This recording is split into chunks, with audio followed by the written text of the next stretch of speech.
पश्चिम बंगाल की राजनीति में टीएमसी की अंदरूनी लड़ाई अब सीधे पार्टी के खजाने तक पहुंच गई है।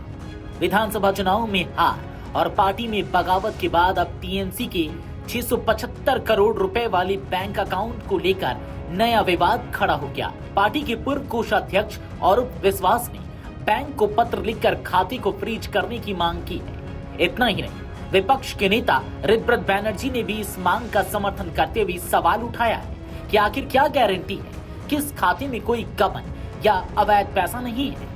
इस पूरे विवाद ने बंगाल की सियासत में नया भूचाल ला दिया है।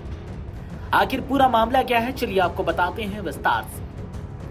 दरअसल पश्चिम बंगाल की राजनीति में तृणमूल कांग्रेस की सियासी जंग अब संगठन और नेतृत्व की लड़ाई से आगे बढ़कर पार्टी के खजाने तक पहुंच गई है।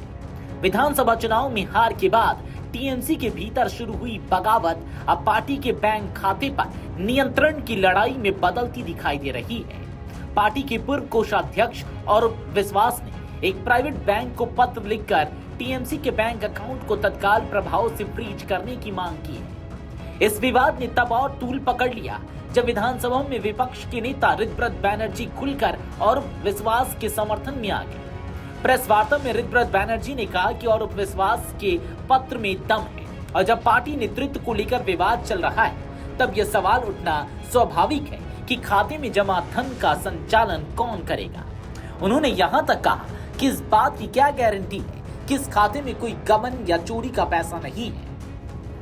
दरअसल खबरों की माने तो टीएमसी का एक प्राइवेट बैंक की सेंट्रल प्लाजा शाखा में एक खाता है जिसमें पार्टी की ऑडिट रिपोर्ट के अनुसार करीब 675 करोड़ रुपए जमा है। यही बड़ी रकम अब राजनीतिक और कानूनी विवाद का केंद्र बन गई है। पार्टी द्वारा 5 जून को किए गए संगठनात्मक फेरबदल में और विश्वास को कोषाध्यक्ष पद से हटाकर पूर्व सांसद सुभाषिष चक्रवर्ती को नया कोषाध्यक्ष नियुक्त किया गया था। लेकिन बैंक को भेजे अपने पत्र में अरूप विश्वास ने दावा किया है कि वे अब भी पार्टी के वैध कोषाध्यक्ष और पार्टी के भीतर नेतृत्व को लेकर जारी विवाद के कारण बैंक खाते के संचालन पर अनिश्चितता पैदा हो गई है।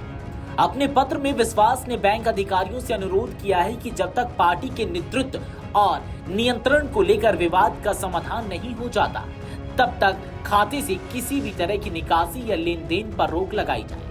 उन्होंने यह आशंका भी जताई कि पहले से हस्ताक्षरित चेक या अनअधिकृत व्यक्तियों द्वारा खाते के दुरुपयोग की संभावना से इनकार नहीं किया जा सकता। राजनीतिक जानकारों का मानना है कि विपक्ष के नेता ऋतव्रत बैनर्जी अपने गुट को असली टीएमसी के रूप में स्थापित करने की कोशिश कर रहे हैं, खासकर ऐसे समय में जब पार्टी के लगभग 58 विधायक नेतृत्व के खिलाफ बगावत कर चुके हैं। बैंक खाते पर नियंत्रण की यह लड़ाई आने वाले दिनों में और भी बड़ा राजनीतिक और कानूनी संघर्ष बन सकती है। सवाल सिर्फ 675 करोड़ रुपए के बैंक खाते का नहीं है, बल्कि यह उस राजनीतिक वैधता का भी है जिसके जरिए दोनों गुट खुद को असली टीएमसी साबित करना चाहते हैं। टीएमसी की सियासी जंग अब पार्टी कार्यालयों से निकलकर बैंक खातों तक पहुंच चुकी है।